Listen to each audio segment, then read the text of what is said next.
In the immortal words of Homer Simpson, rock stars, is there anything they don't know? Homer's truth rang out again when I heard Neil Young, expatriate, now California rock immortal, staggeringly claim that the Fort McMurray oil site reminded him of atomic bomb-blasted Hiroshima. Now, we can forgive minor sins in any propaganda war, and there is a propaganda war circling the oil sands. But to offer an equivalence and repeat it with the horror, mass obliteration, and deaths of Hiroshima goes so far outside all boundaries of good taste, truth, judgment, and proportion as to be unfathomably irresponsible. If Mr. Young really thinks this, he's blind. If he doesn't, he's shameless. On this one defamation alone, if he has a conscience, and I'm sure he does, he should retract and utterly apologize.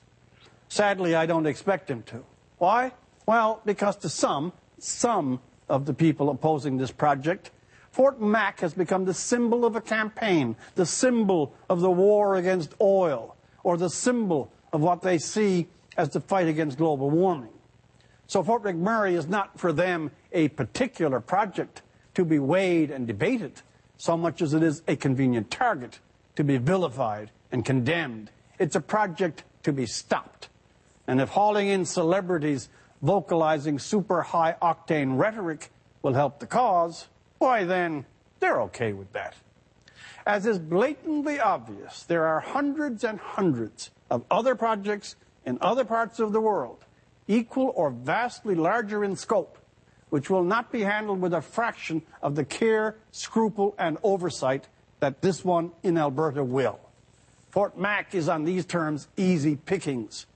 Will there be an anti-oil tour of China, India, Russia, Nigeria? Not likely.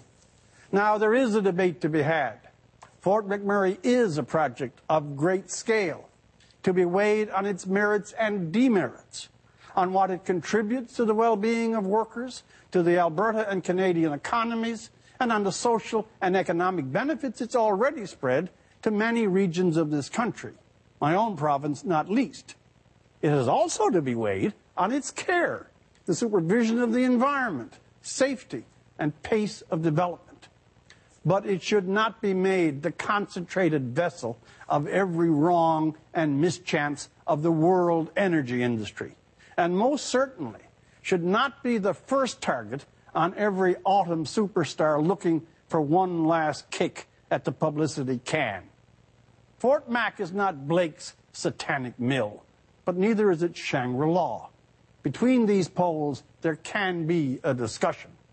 However, one-sided and over-toxic condemnations, amplified by the voice of a rock star, are not that discussion.